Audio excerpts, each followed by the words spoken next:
Hey there, this is Conflict Tales. You won't believe what went down this time. Let's dive into the madness. Homeowner Association just announced that my cafe is a public nuisance and must shut down immediately because my outdoor seating is not in line with community aesthetics. I stared at the letter in disbelief. The rusty note wasn't just a business. It was my home, my life. For the past 7 years, this little indie cafe had been a haven for musicians, students, and locals looking for a place to unwind. But now, Homeowner Association, led by the ever-righteous Karen Blake, had decided that my establishment no longer fit their vision of the neighborhood. And worse, they were trying to bury me in legal red tape so deep that I might never crawl out. Karen had always been a thorn in my side. A 50-year-old bureaucrat with an iron grip on the community board, she saw herself as the queen of the neighborhood. She had spent years trying to turn our once vibrant, diverse district into a sterile, upper-class enclave. And now, with the backing of a powerful real estate developer, she had a new mission: wipe out anything that didn't fit her pristine, golf course suburban dream. I crumpled the letter and slammed it onto the counter. "You've got to be kidding me."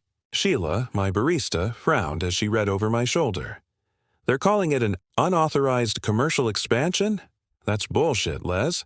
The city gave you a permit for those tables years ago." "Exactly." I exhaled sharply. This is them trying to strong-arm me. If they can't shut me down outright, they'll drown me in bureaucracy. I had seen this before. A bakery 2 blocks over had mysteriously lost its health permit after resisting Homeowner Association's improvements. A small record store was forced to relocate when their lease was suddenly deemed non-compliant. It was a pattern, and now my cafe was next in line. Before I could say anything else, the front door swung open. A man in a navy suit, sharp and expressionless, strode in. Behind him, 2 uniformed Homeowner Association inspectors followed, clipboards in hand. "Mr. Sanders, I'm Gerald Spencer. I represent the Homeowners Association." His tone was clipped, impatient. "We need to perform an inspection of your premises." "On what grounds?" I crossed my arms. "You don't have jurisdiction here. I own this cafe. I pay my business taxes. This establishment is within the designated Homeowner Association expansion zone, and new regulations require compliance checks. We're within our rights." He gestured toward his clipboard, but I didn't bother looking.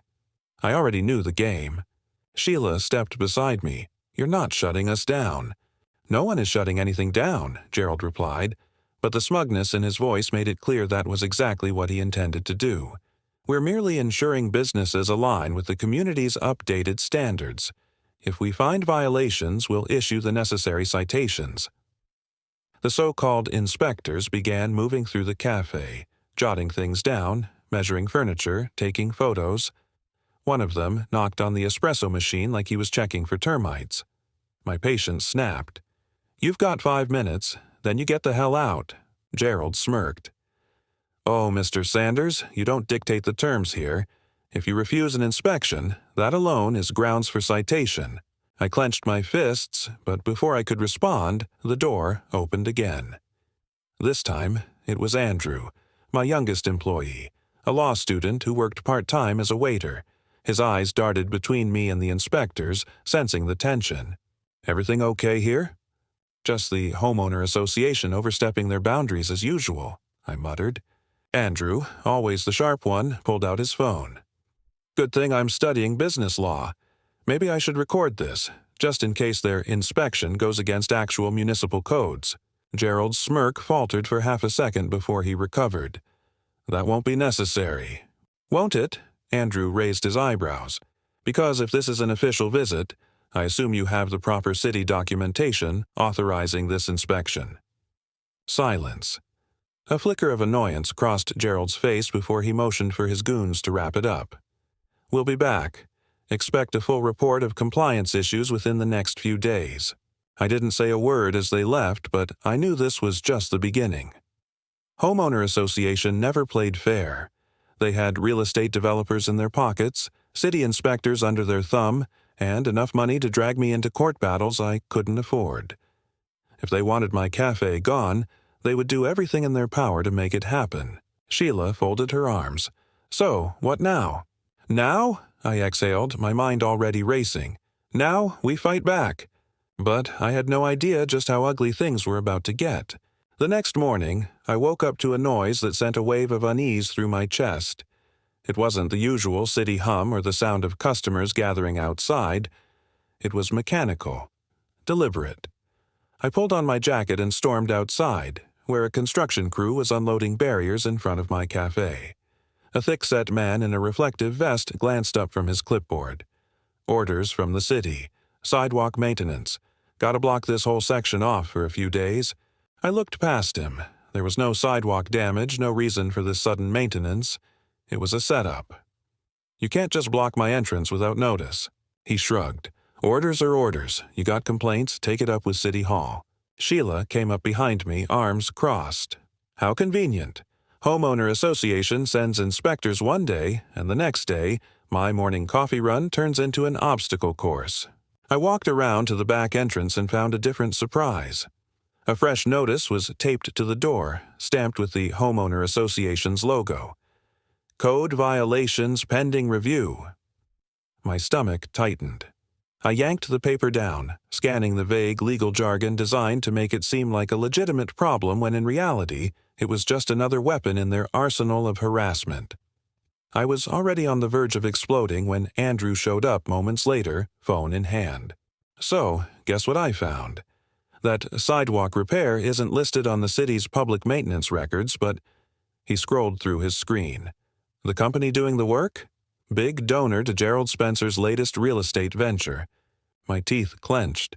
They're cutting off foot traffic to squeeze us out. Inside, customers were trickling in, weaving through the barriers to get to us. The usual morning crowd was thinner, but loyal. Tom, one of my longtime customers, grumbled as he sat at the counter. Feels like they're trying to make us forget this place exists. They won't get rid of us that easily, Sheila muttered as she handed him a cup of coffee. An hour later, another inspector walked in. Not the same ones from yesterday, but another Homeowner Association crony carrying a clipboard and looking for problems. He scribbled notes as he walked around, mumbling to himself. I approached him. Can I help you? Just conducting a follow-up inspection. New complaints came in from local residents. We need to ensure all businesses comply with the updated community standards. I folded my arms. Funny how those complaints just happened to come in overnight. He didn't respond. Instead, he snapped a few pictures of the seating area, measured the width of the counter, and scribbled more notes. Sheila rolled her eyes. Next thing you know, they'll be measuring the air density in here. By late afternoon, we had fewer than half our usual customers. The barriers outside were doing their job. People didn't want to deal with the hassle. A woman named Maria, who'd been coming in for years, hesitated at the door before stepping inside. I almost thought you were closed. The whole place looks like a construction zone. That's what they want, I muttered. But we're still here. Just as I was locking up that evening, headlights flashed across the front windows. A sleek black car pulled up, and Karen Blake stepped out, heels clicking against the pavement. Gerald Spencer followed closely behind her, his presence making my blood boil. Mr. Sanders, Karen greeted with a tone of fake warmth. I thought I'd stop by and discuss the situation. That's so. Seems more like you're celebrating. Oh, don't be so dramatic. The association is merely enforcing necessary regulations. Surely you understand that all businesses must maintain a certain standard. She glanced at the sidewalk barriers with feigned innocence. Unfortunate timing, though. Gerald adjusted his cuffs. This part of the neighborhood is undergoing some changes, Les. Progress. You've had a good run, but maybe it's time to think about the future. You mean my future without my business? Karen smiled. A compromise. Join the Homeowner Association. Become a member.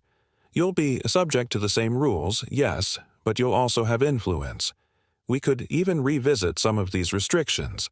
I laughed. So if I join, I get the privilege of paying you to harass me on my own property? Her lips pressed together in a thin smile. You see it as harassment. I see it as order. This cafe is an eyesore, Les. It's outdated, unrefined. It doesn't fit the community's future. You mean your future, I corrected, because as far as I know, my customers and my neighbors don't have a problem with me. Some of them don't, but others do, and those voices matter, don't they? She tilted her head. You may think you're standing firm, but these things have a way of wearing people down. The fines, the restrictions, the repairs, it all adds up, and eventually businesses like yours realize it's just easier to move. I held her gaze. I'm not going anywhere. Gerald sighed, pulling something from his pocket. Then you should see this. The property owner is being advised to reconsider your lease. If he chooses not to renew, well, your hands are tied, aren't they? The second they left, I turned to Andrew. We need to go on the offensive. Find me every violation Homeowner Association has ever been accused of. Find every business they've pushed out of this neighborhood. Andrew grinned. Already on it. The following morning, I arrived at the cafe to find the situation had escalated yet again. Overnight, someone had plastered fresh violation notices across the front windows, each one bearing the Homeowner Association's logo. A few customers stood outside, hesitating as they read the bold letters. This establishment is under investigation for non-compliance. Sheila ripped one of the papers down and examined it. More of their nonsense? You already know the answer to that. I grabbed the rest, crumpling them into a ball. This is meant to scare people away, make it look like we're breaking some kind of law. Andrew was already on his phone snapping photos. They're overplaying their hand. This is borderline defamation.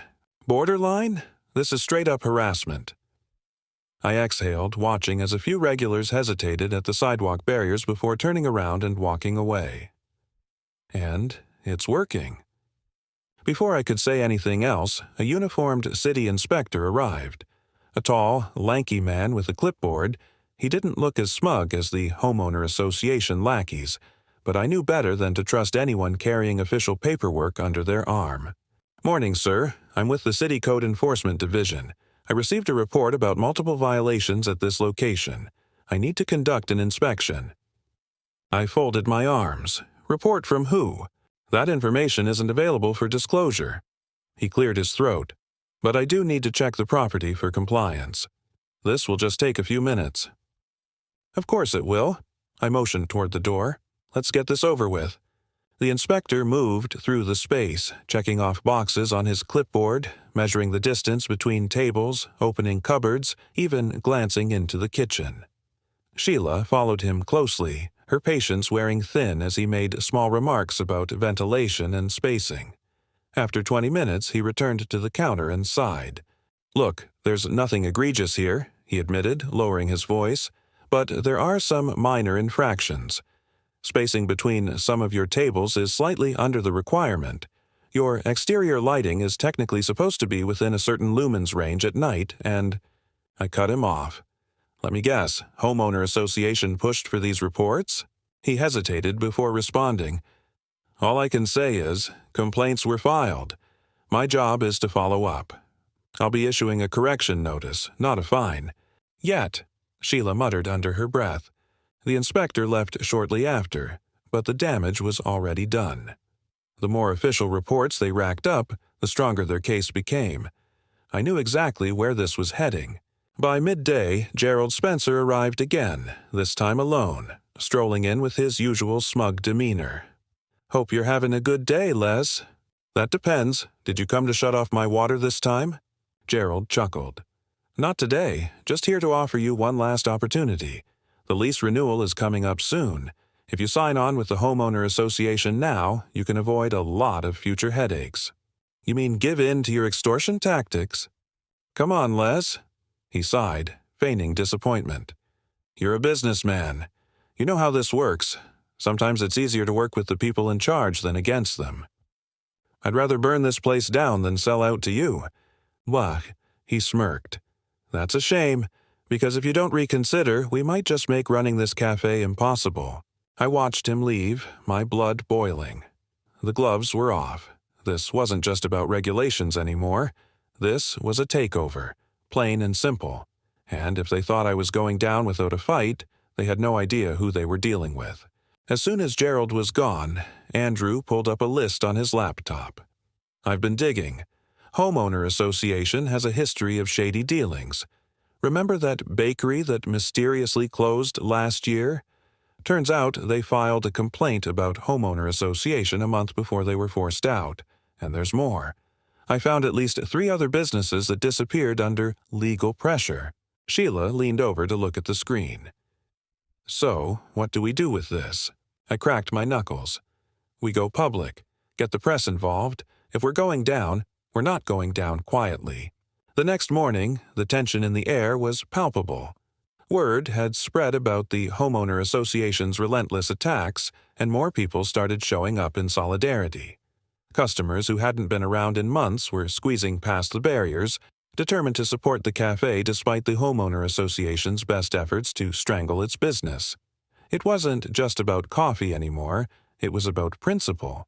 It was about a community fighting back against a force that thought it could dictate who stayed and who left. Sheila stood behind the counter, watching the flow of customers. We might be down, but we're not out. They want us to cave, but people are starting to notice. That's got to count for something. I nodded, but I wasn't naive. Homeowner Association wouldn't just back off because of a few angry neighbors. They had too much at stake. The cafe wasn't just some random establishment to them. It was an obstacle in their carefully orchestrated plan to reshape the neighborhood. And they had power, money, and connections. We had stubbornness and a growing resistance, but was that enough? Andrew burst in, his face lit up with excitement. I got something. The bakery that Homeowner Association forced out last year. Turns out they filed an official complaint with the city before they shut down. I found an old news article where the owner accused the Homeowner Association of targeting minority-owned businesses. I raised an eyebrow. Did anyone take it seriously? At the time, no. Homeowner Association buried them in lawsuits until they ran out of money. But now, we have a pattern. They've done this to at least 4 other businesses. If we can get the media to pick up on it, we might have a real shot at exposing them. Sheila leaned against the counter. We need to do more than just hand this off to some journalist and hope for the best. If they're willing to play dirty, we have to be ready for whatever comes next. As if on cue, the front door swung open and Karen Blake stepped in, flanked by 2 Homeowner Association board members. She didn't bother with pleasantries. Mr. Sanders, you've left us no choice. Your failure to comply with community standards has forced us to escalate matters. I folded my arms. You mean your harassment campaign didn't work, so now you're making up more violations? Karen ignored me and handed over an envelope. You have 30 days to vacate the premises. Your lease is not being renewed. This decision is final. Sheila let out a sharp laugh. Let me guess. Gerald Spencer got to our landlord? See, Karen smirked. Mr. Spencer simply made a better offer. You had your chance to cooperate, and you refused. Now you face the consequences. Andrew was already on his phone. I'm calling the media. You just made this a lot bigger than a lease dispute. Karen's expression faltered just slightly, but she quickly recovered. Do what you must. The outcome will be the same. She left, and for a moment the cafe was silent. Then Sheila turned to me. So, what's the plan? I looked around at the people who had shown up, the community that had stood by us. We fight. We expose them, and we make sure they never get away with this again. That night, we didn't close on time. Instead, we turned the cafe into a strategy room. Andrew compiled everything we had on the Homeowner Association's previous attacks. The bakery, the record shop, the small bookstore on Fifth Avenue, all gone after refusing to bend to Homeowner Association's will. Sheila reached out to a journalist she knew from college, someone who had experience exposing local corruption. By midnight, we had a plan. We'd take this to the press, gather community support, and make sure every shady thing Homeowner Association had done was laid out for the world to see. The next morning, things escalated again. Someone had vandalized our back entrance. Spray-painted across the brick wall were the words, "Know your place." Sheila cursed under her breath as we scrubbed at the paint, but it was clear now. We weren't just up against Homeowner Association's bureaucracy. Someone wanted to intimidate us. Tom, one of our regulars, walked up with his coffee in hand. "I saw some guys hanging around late last night. Didn't look like the usual crowd." Andrew clenched his jaw. "This isn't just about business anymore. This is personal." We doubled down. Flyers went out. The journalist started digging. More people started coming in, offering to help however they could. Local musicians offered to play free sets. Artists volunteered to design protest signs. And just like that, the fight wasn't just ours anymore. It was the neighborhood's. By the end of the week, the story had traction. A local news station picked it up, then another. People started calling the Homeowner Association office, demanding answers. Karen stopped showing up in person. Gerald Spencer's name started appearing in conversations about corruption and real estate scams. The tide was turning. But we all knew one thing: Homeowner Association wouldn't go down without a fight, and we had to be ready for whatever came next. The following days were a whirlwind.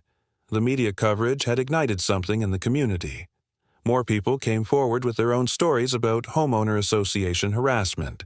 Business owners, residents, even former members of the Homeowner Association board who had been pushed out for questioning Karen's methods. The local news ran a segment on the pattern of forced business closures, highlighting the suspicious role of Gerald Spencer in acquiring those properties afterward. Despite all of this, the Homeowner Association wasn't backing down. If anything, they were doubling their efforts. Fines started arriving in bulk. Health code violations, zoning infractions, even a fabricated noise complaint claiming we were operating a nightclub without a license. The city inspector, the same one who had seemed sympathetic before, suddenly returned with a different demeanor. "I don't have a choice," he muttered under his breath as he handed me a cease and desist order. "They've got pressure from higher up." Sheila snatched the paper from my hands. "This is illegal. The city can't just shut us down without due process." The inspector sighed. "Take it to court, but by the time you win, you'll be out of business anyway. That's how these things work." I clenched my fists. They wanted to drown us in legal fees, delay after delay until we couldn't afford to fight anymore, but we weren't alone anymore. The community was behind us, and we had more leverage than they realized. Andrew had been working around the clock gathering dirt on the Homeowner Association. He found old court records showing that Gerald Spencer had been implicated in fraud cases before. Nothing that stuck, but enough to raise eyebrows. Sheila's journalist contact had connected with a whistleblower, a former Homeowner Association board member, who had records of private meetings where Karen and Gerald discussed restructuring the neighborhood through legal loopholes. We had everything we needed. It was time to strike. That evening, we organized a town hall meeting, inviting every business owner, every resident, every person who had ever had to deal with the Homeowner Association's overreach. The turnout was beyond anything I had expected. Over 100 people filled the cafe, spilling onto the sidewalks. A local news crew set up in the corner. Karen and the remaining Homeowner Association members didn't show up, but I had no doubt they were watching. I stepped onto a small stage we had set up, took a deep breath, and faced the crowd. For too long, we've been bullied into silence. They want us to think we don't have a choice, that we have to take whatever they throw at us, but that ends today. A wave of applause erupted. I saw familiar faces. Tom, the old guitarist who had played at our open mic nights for years. Maria, the woman who had nearly turned away when she saw the sidewalk barriers. Even the owner of the bakery that had been forced out a year ago. Andrew took the mic next, laying out the evidence we had gathered. Emails from Gerald Spencer pressuring landlords. Fake citations issued to businesses that refused to comply. Financial records that showed suspicious Homeowner Association spending. This isn't just about one cafe. This is about power, corruption, and a group of people who think they own this community. As the night went on, the energy in the room shifted. People weren't just angry anymore. They were ready to act. Plans were made to file a class action lawsuit. A petition to recall the Homeowner Association board was drafted on the spot, and signatures filled the pages before the night was over. By the time I locked up that night, I felt something I hadn't in a long time. Hope. But the fight wasn't over yet. The next morning, I woke up to a knock at my door. A police officer stood there, expression unreadable. "Mr. Sanders, you need to come with us. There's been an incident." I followed him outside and felt my stomach drop. The rusty note was surrounded by yellow tape. Smoke still curled from the back entrance, the scent of burned wood heavy in the air. Sheila ran up, eyes wide. "Someone set fire to the storage room. The firefighters put it out before it spread, but this was intentional." I clenched my fists, heart pounding. This was their final warning. The Homeowner Association wasn't just playing legal games anymore. They were willing to destroy everything to get what they wanted. But they had made a mistake. They had underestimated how far I was willing to go. I turned to Andrew and Sheila. "We're going all in. If they want a war, they've got one."